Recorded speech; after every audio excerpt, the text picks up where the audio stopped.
Mengalahlah sampai engkau tidak bisa lagi dikalahkan. Merendahlah sampai engkau tidak bisa lagi direndahkan. Jadi mari mengalah sampai di titik situasi orang itu sudah tidak ingin lagi mengalahkan kita. Mau balapan sama dia tidak bisa kalau kita dia selalu ngasih kita kok, dia selalu memberi kita kok. Itu kita tidak bisa lagi dikalahkan.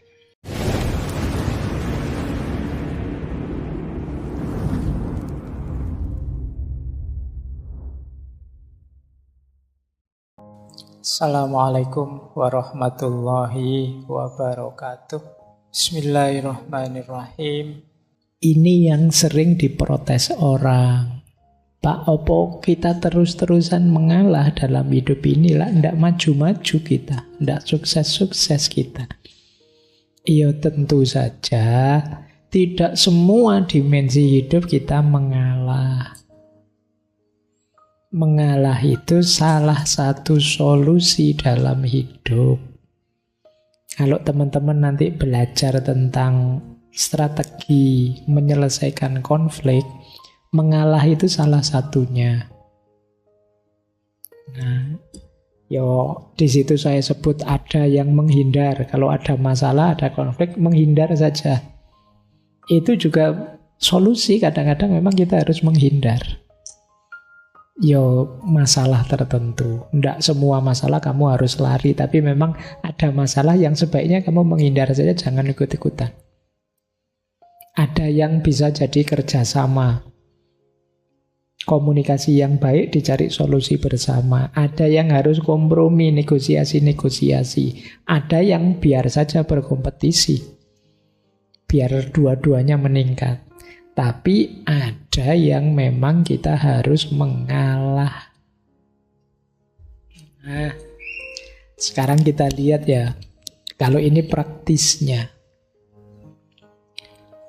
Kapan mengalah itu urgent, harus kita lakukan? Yang pertama, mungkin kita harus mengalah kalau tentang hal-hal yang tidak penting. Alah cuma ini saja, tidak apa-apalah, monggo, tidak penting saja.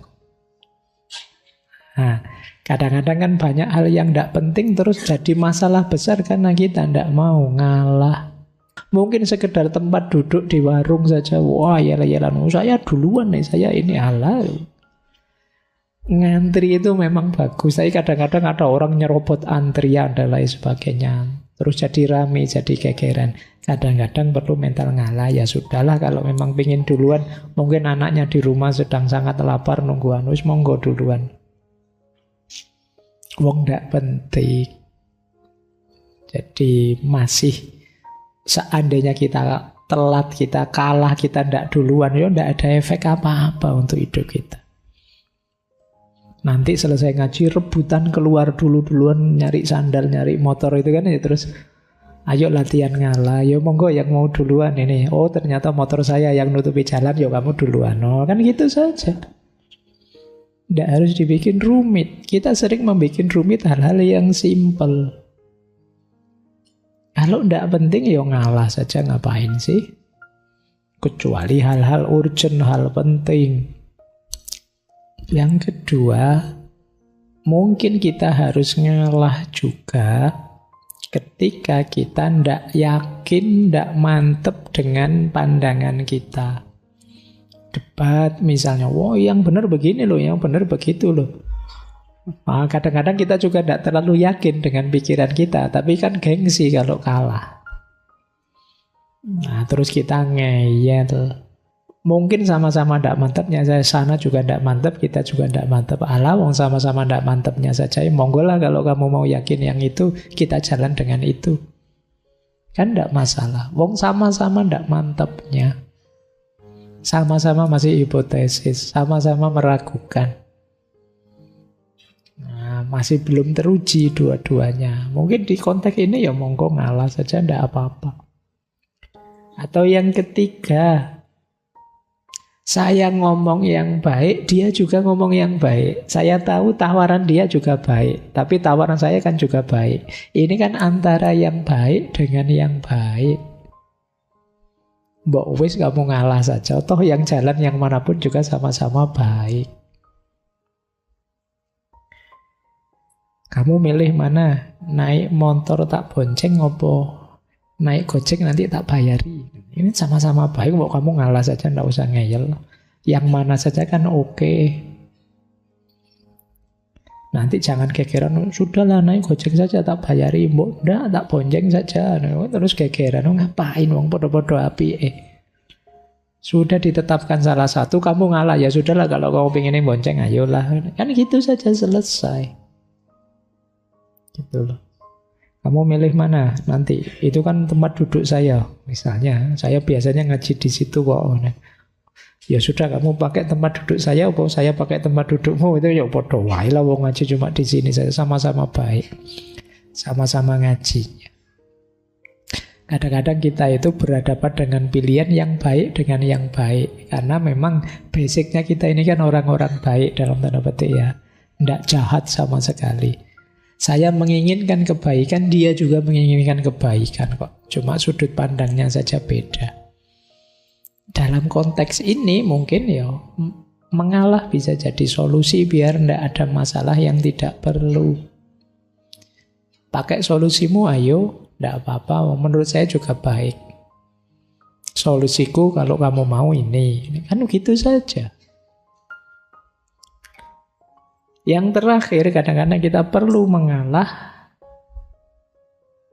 ketika ada nilai lebih penting yang harus diperjuangkan.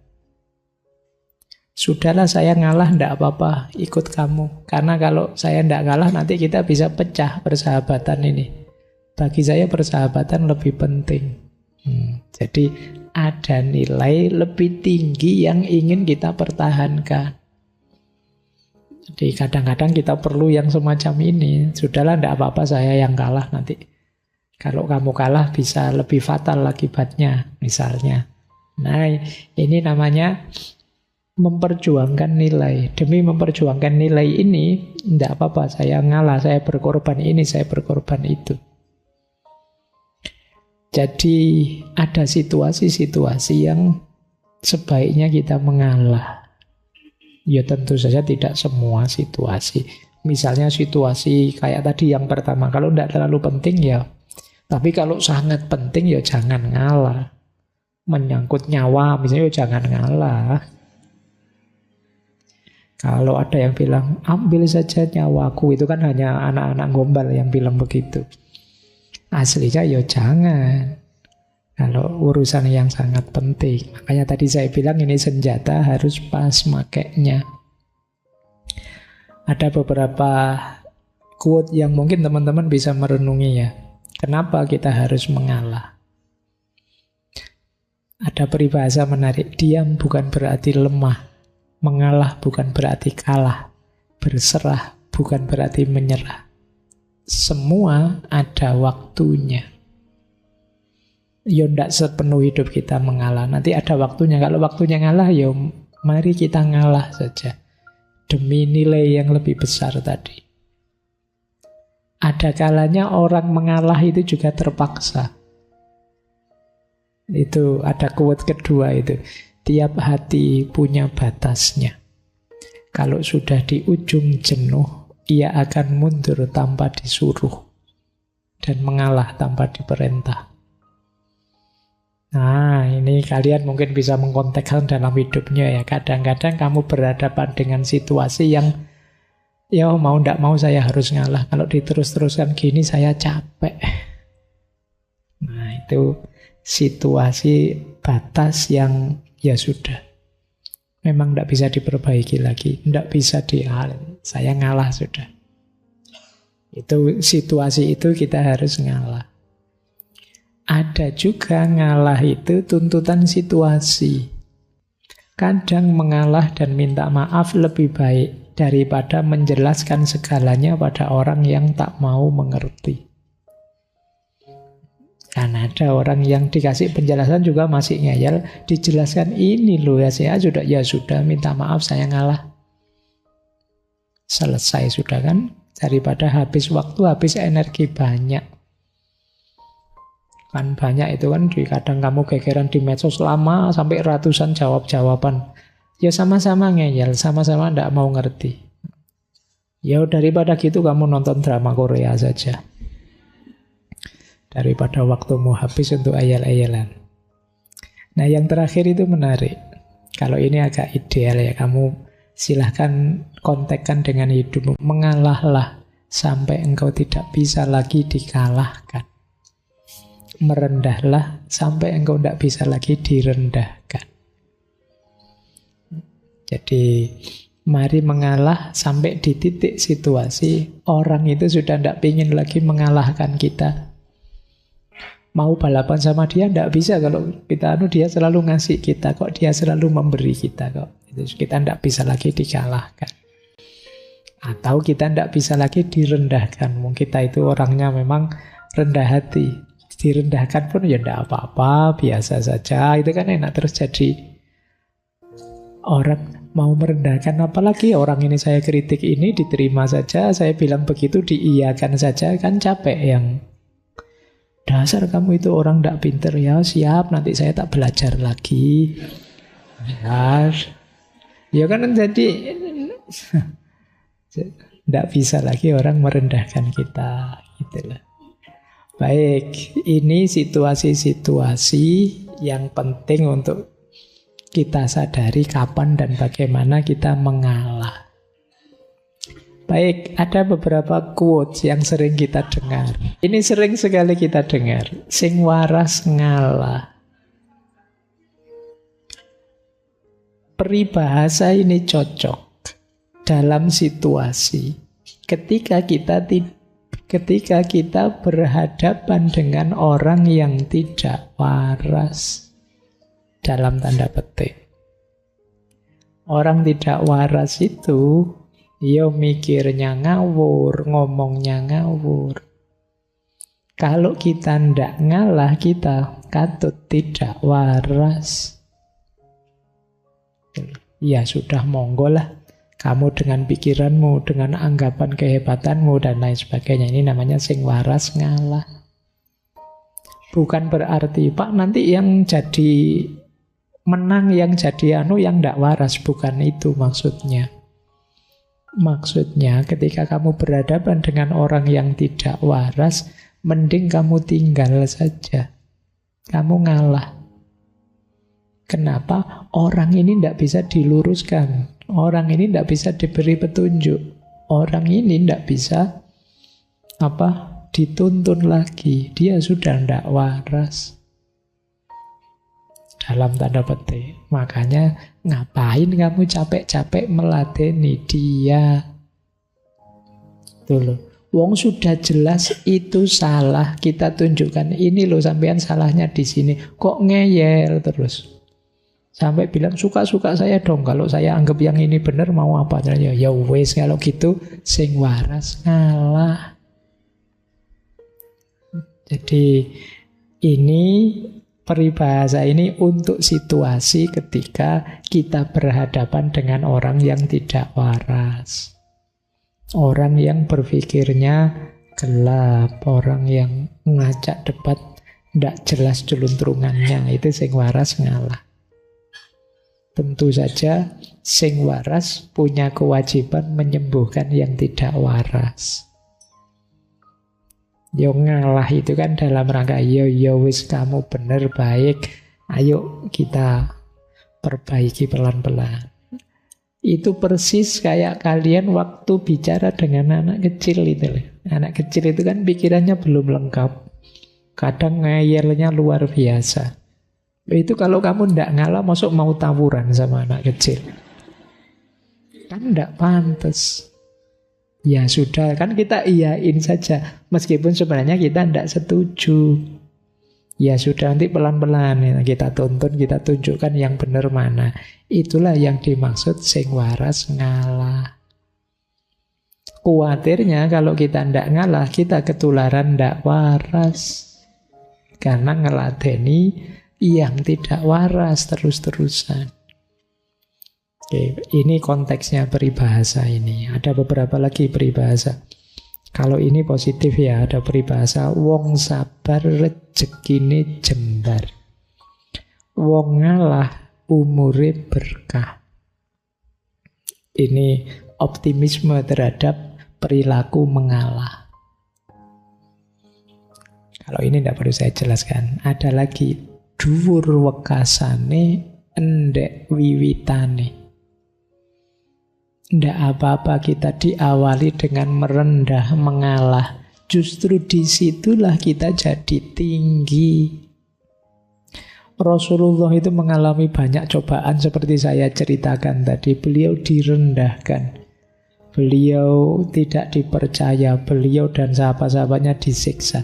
Itu endek wiwitane. Tapi dengan kesabaran, dengan sikap termasuk keluhuran budi dan sikap mengalah tadi, pada akhirnya tinggi. Endek wiwitane dhuwur wekasane. Dan ini kan mode ini kan dipakai di film-film drama-drama. Itu kan lakone itu kan mesti susah dulu.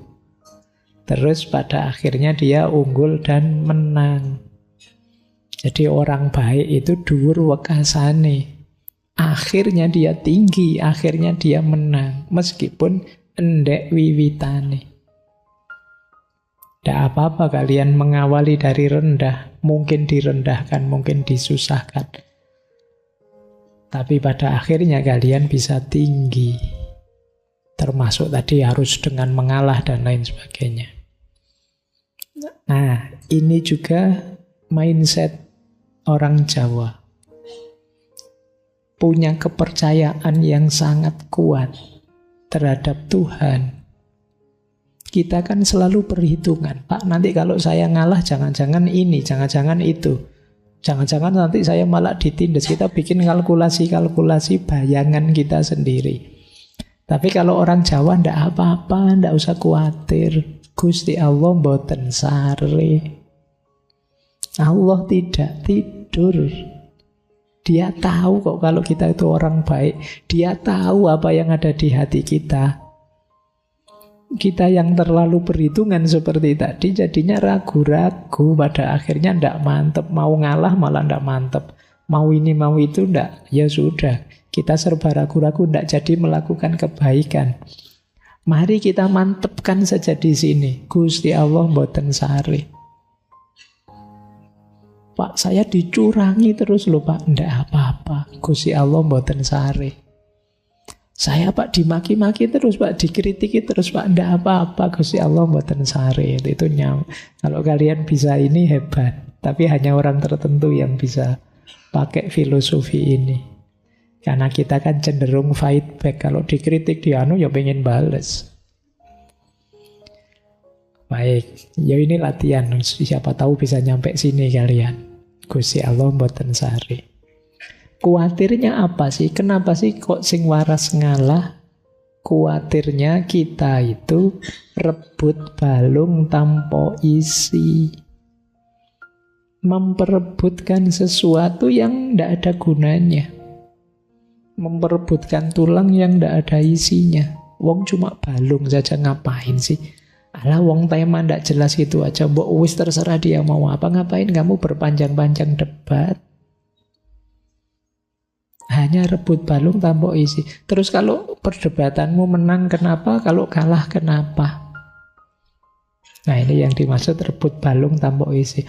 Ya menang saja Pak. Dapat lega, puas saya. Nah cuma itu saja. Oh itu berarti itu namanya rebut balung tanpa isi. Bahkan kadang-kadang rugi, kehilangan persahabatan. Jangan sampai kita habis energi banyak, habis biaya banyak, habis tenaga banyak. Ternyata hanya rebut balung tanpa isi. Memperebutkan sesuatu yang tidak ada gunanya, tidak ada maknanya. Setelah debat, terus kamu pulang, yo mikir masalah konkretmu lagi, yo mikir tidak punya duit lagi, mikir utang lagi, mikir itu. Yang tadi debat panjang-panjang buat apa terusan? Itu yang disebut rebut balung tanpa isi. Nah, ini menarik. Silahkan teman-teman riset ya. Orang Jawa punya prinsip ngalah, ngalih. Nah, yang ketiga ngeri, ngamuk. Jadi ngalah iya, mengedepankan perilaku mengalah. Yes, monggolah kamu dengan keinginanmu, kesenanganmu menyulitkanku, ndak apa-apa. Saya ngalah saja, monggo. Sesuai yang kamu inginkan, yang membuatmu bahagia, senang. Kok masih ganggu aku terus? Wong tadi sudah saya biarkan, saya ngalah, kamu masih ganggu saja. Ya sudah, saya pergi, saya ngalih. Saya sudah ngalih ini, saya sudah pindah, pergi menjauh darimu. Kamu kok masih ngejar-ngejar aku, ganggu aku terus. Berarti memang niatnya nantang. Loh ya sudah, kalau memang nantang, ayo. Nah, maka ada ngalah, ada ngalih, ada ngamuk. Ini boleh kamu pakai menganalisis, misalnya lo orang Jawa katanya ngalah, katanya no. Tapi kok banyak kasus-kasus keras, banyak peristiwa-peristiwa perang dan lain sebagainya. Ya karena ini. Kok kita dicurangi terus, kok kita diusili terus. Dianggapnya kita bisa sabar, bisa tabah. 350 tahun dijajah, kok ngono terus. Ya sudah, ngamuk sudah. Kalau sudah ngamuk, hati-hati. Perang Jawa berapa tahun dan berapa biayanya, berapa korbannya. Dulu Pangeran Diponegoro diusili terus. Sudah ngalah, diusili lagi, sudah ngalih, diusili lagi, ya sudah. Kalau sudah melawan, sulit sudah. Ngalah, ngalih, ngamuk. Ini filosofi ya. Boleh setuju, boleh tidak. Tapi ini Pak terlalu panjang. Pak, mbok sudah ngalah terus ngamuk, itu aja loh Pak. Ya kalau kamu jangan kan ngalah ngamuk, kadang-kadang ngalahnya juga tidak ada. Pokoknya diusili ya bales. Oke, ya paling tidak ada prosesnya. Ya ada ngalah, ngalih, ngamuk. Seperti bumi tadi. Pada saatnya kalau dia sudah murka, ya jangan kaget. Dia bisa gempa, dia bisa mengeluarkan lahar, dia bisa dan sebagainya. Tapi prinsipnya dia sabar dan tangguh. Baik, masih ada 5 menit ya. Saya tadi tiba-tiba teringat, ya dalam Islam juga perilaku mengalah sangat disarankan. Misalnya itu saya ambil ada hadis, saya lupa ini dulu pernah saya kutip hadis ini di ngaji filsafat. Aku, kata Rasulullah, ini riwayat Abu Dawud. Sabdanya Rasulullah, aku menjamin sebuah istana di sekitar surga bagi siapa saja yang meninggalkan perselisihan, walaupun dia dalam keadaan benar.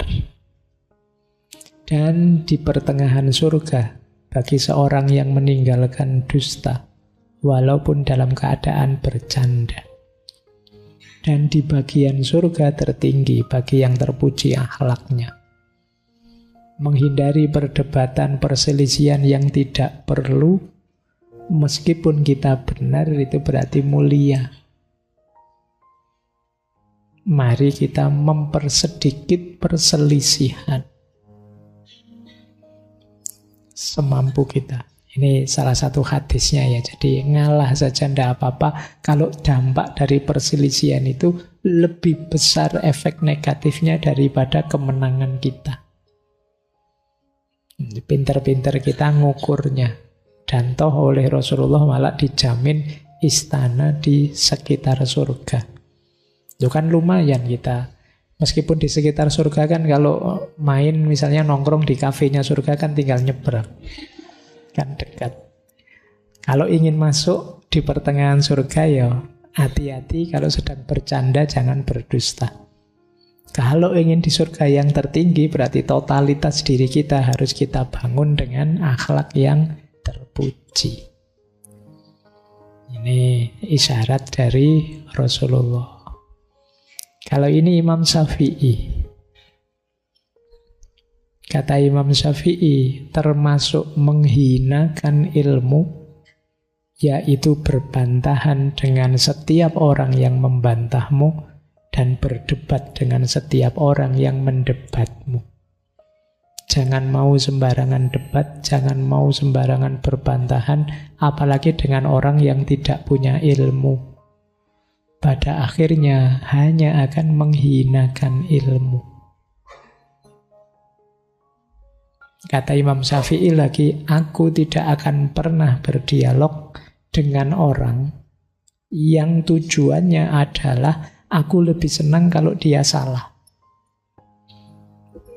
Dialog itu tujuannya biar bersama-sama menemukan kebenaran, bukan menunjukkan salahmu dan menegaskan benarku.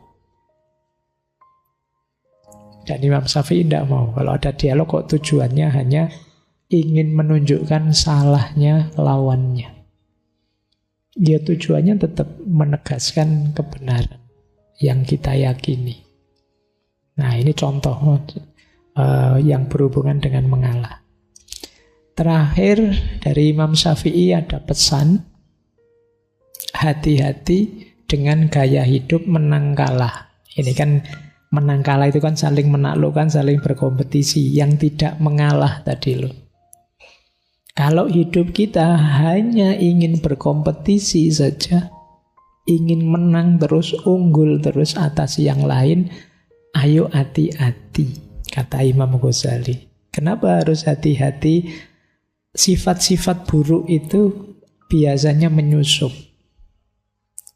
Orang yang tujuannya hanya menang kalah, biasanya yang pertama apa? Mengabaikan kebenaran. Yang penting aku menang. Mas, ndak boleh mas bikin itu bohong, mas, ndak apa-apa. Biar sana namanya jatuh terus kita menang. Kita ndak sadar begitu.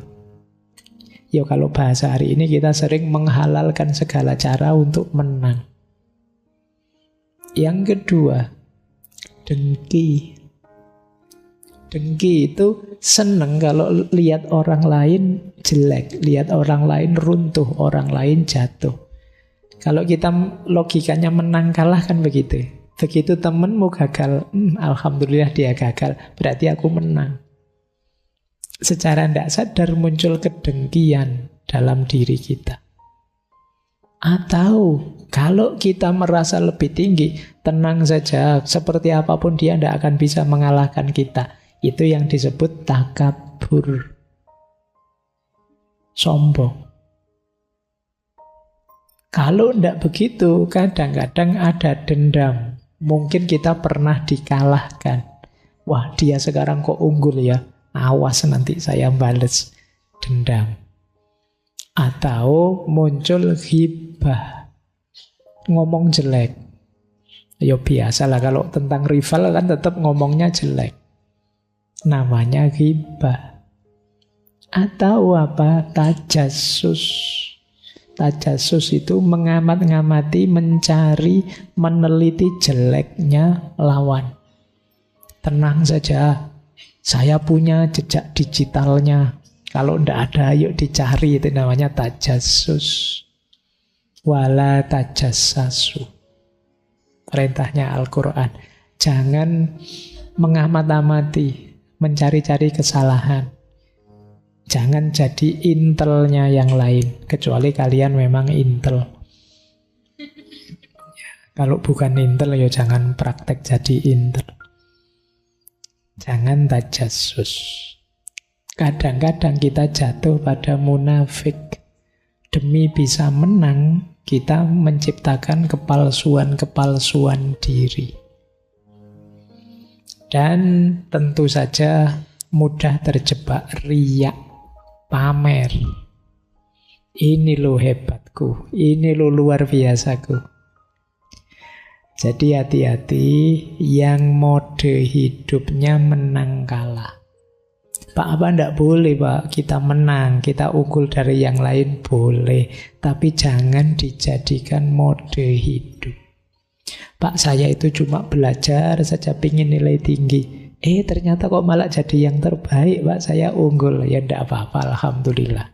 Tapi tidak diniati sejak awal untuk mengalahkan semua yang lain. Entah caranya gimana, saya harus nomor satu. Kamu melakukan kebaikan semaksimal mungkin, ternyata terus jadi yang terbaik, ya enggak apa-apa. Tapi tidak sejak awal diniati untuk menang kalah. Bahwa saya harus unggul, yang lain harus jelek. Ini kenapa? Karena kalau logik mode hidup kita menang kalah, kita rentan terjebak akhlak-akhlak negatif itu. Disitulah penting kita latihan tadi ya, mengalah, biar tidak terjebak menang kalah.